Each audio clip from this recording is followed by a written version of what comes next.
Phone tapping వ్యవహారంలో ఎసొంటి సాక్ష్యాలు లేకున్నా కేసీఆర్ ప్రతిష్టకు భంగం కలిగేటట్టు మాట్లాడి ఎన్నికల నియమావళిని తప్పిరనుకుంటా కాంగ్రెస్ పెద్ద లీడర్ రాహుల్ గాంధీ రాష్ట్ర మంత్రి కొండా సురేఖల మీద కేంద్ర ఎన్నికల సంఘానికి కార్పొరేటర్లు కంప్లైంట్ చేసిర్రు. శనివారం నాడు తుక్కుగూడ సభలో కావాలనే రాహుల్ గాంధీ ఫోన్ ట్యాపింగ్ గురించి మాట్లాడి కేసీఆర్ ను బదనాం చేసిర్రు. పోలీస్ వ్యవస్థను దుర్వినియోగం చేసుడుతోని వేలాది మంది ఫోన్లను ట్యాప్ చేసి ఆర్థిక ప్రయోజనాలు పొందిరనుకుంటా రాహుల్ గాంధీ అన్న మాటలన్నీ అబద్ధాలే కాబట్టి ఆయన మీద చర్యలు తీసుకోవాలని అనుకొచ్చిర్రు. हजारों लोगों के उन्होंने फोन टैप किए, వేల మంది ఫోన్లు ట్యాపింగ్ చేసిండు.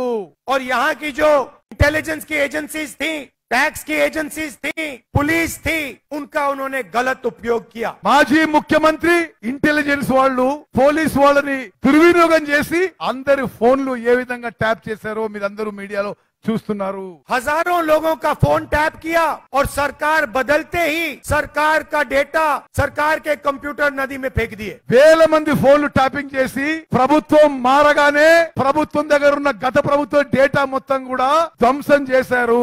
ఫోన్ ట్యాపింగ్ కేసు ఇప్పుడు ఎంక్వైరీలు ఉన్నది. మరి ఇప్పుడు కేసీఆర్ కేసు ఉంటే సంబంధము అని కార్పొరేటర్లు కంప్లైంట్ లో చెప్పుకొచ్చారు. విచారణ అవుతున్న ముచ్చట మీద మాట్లాడు చట్ట వ్యతిరేకమని రాహుల్ మాటలు ఓటర్లను నటిట్ చేసేటట్టే ఉన్నాయని చెప్పుకొచ్చారు. కాబట్టి ఎంబటే విచారణ చేసి ఎన్నికల ప్రచారంలో రాహుల్ పాల్గొనకుండా చర్యలు తీసుకోవాలని ఈ సీన్ బతిలాడిరు. ఇక అదే సభలో మంత్రి కొండా సురేఖ కూడా గట్టినే మాట్లాడింది కాబట్టి ఆమె మీద చర్యలు తీసుకోవాలని బీఆర్ఎస్ లీడర్లు కన్య ప్రభాకర్, దాసో శ్రావణ్ పార్టీ తరఫున ఈసీకి ఫిర్యాదు చేసిరు. ఆ చవటలకు, ఆ దద్దమ్మలకు, ఆ టీఆర్ఎస్ నాయకులు అందరూ కూడా చేతగాని వాళ్ళే. వాళ్ళందరినీ కూడా హెచ్చరిస్తూ అందరూ నోరు దగ్గర పెట్టుకోండి, లేకపోతే భవిష్యత్తులో ప్రజలు మీకు తప్పకుండా గుణపాఠం ఇప్పటికే చెప్పారు. రేపు ఎంపీ ఎన్నికల్లో కూడా గుణపాఠం చెప్పబోతున్నారనే విషయాన్ని ఈ సందర్భంగా విజ్ఞప్తి చేస్తూ మరి ఈసీఓలు విచారణ చేసి ఏం చర్యలు తీసుకుంటారో చూడాలిగా.